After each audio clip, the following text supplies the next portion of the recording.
Hi, I'm Tim. Welcome to Watchbox, and thanks for logging on. If you love this watch, email me, tmosso@thewatchbox.com. It's in the description below. Your purchase and pricing email question line for buying this or any watch you see on any Watchbox platform. Please reach out to me directly. Email tmosso@thewatchbox.com for pricing. Today, we're discussing a model that debuted at Basel World in 2017. This is the Omega Speedmaster Racing. So the Omega Speedmaster Racing is built in stainless steel in the 44.25 millimeter case size. In terms of thickness, you can see that it's 15.2 millimeters thick, and from lug tip to lug tip, you can see there's no projecting end links. So the actual distance from end to end across the wrist is 49.8 millimeters, and then there's a 21 millimeter spacing between the lugs. We'll throw this watch on my wrist. My wrist is 16 centimeters circumference. You can see it wears nicely, but I do think you need a wrist as large as mine or larger to wear this. Any smaller, and you're going to be looking at some lug overlap. Plus, the watch is quite heavy, massive, and thick. Taking a quick look at the watch, you can see that it's low enough to fit underneath jackets, if not the tightest of dress sleeves. We'll do a quick down the barrel roll. You can see I've got a little bit of clearance on each side. Over the top, though, it's a little bit closer to the edge of my wrist. Now, the watch has a burly bracelet. This is a fascinating hybrid of a sports and a dress bracelet because you have those small polished intermediates and then polished outer faces with an oval cross section, a little bit like a dress bracelet. There's a conforming end link to close the gap to the case, and then a little bit of a taper to the bracelet. The removable links are fixed in place by screws, and you can see that there are some half-size links on each side to ease incremental sizing if you are between sizes.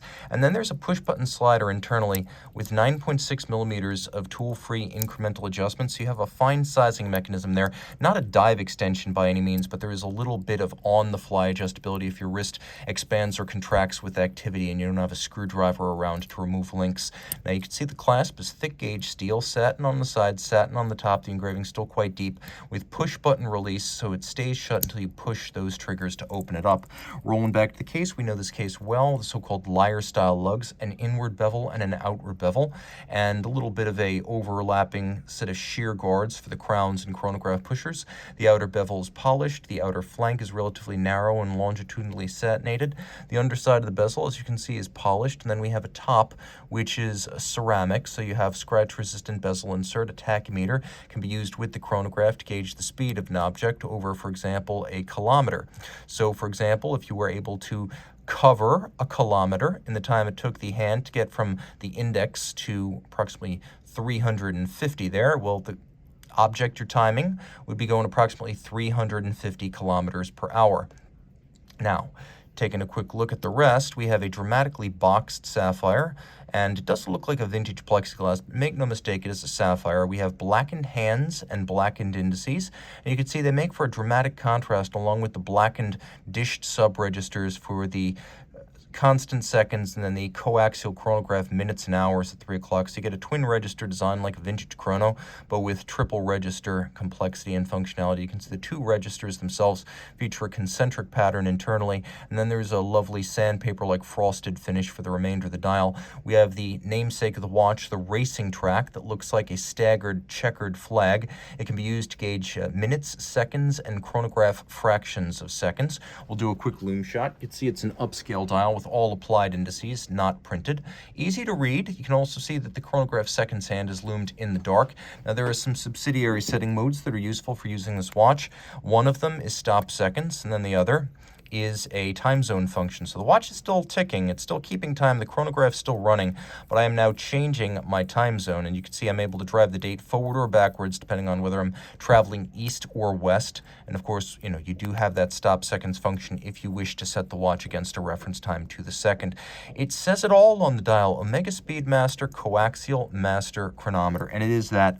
On the reverse side, we can see the upgrade to the older caliber 9300. This is the master chronometer version of it, called the 9900. They're all based on the original 8500 tri-level coaxial movement architecture, so it's a bidirectional winder with two mainspring barrels and a 60-hour power reserve.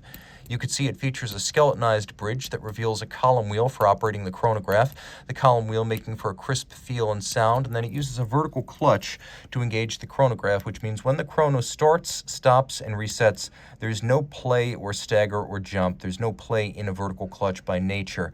Now, I should also say it allows you to run the chronograph full-time, if you like the look of a full-time running chronograph seconds hand, the watch will lose a little bit of power reserve, but it will not create additional wear and tear on the movement. Now, the watch has a full balance bridge with a free-sprung balance for shock tolerance.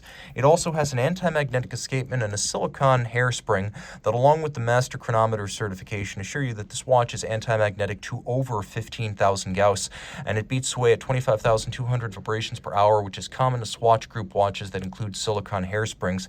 It's a 54-joule movement that meets all the standards of the COSC, but it does more. Master Chronometer is a 6-position test of the fully assembled watch, not the bare movement as with COSC. It tests chronometric precision. It also tests winding efficiency, power reserve, durability, anti-magnetism, and water resistance. And this watch is 50 meters water resistant.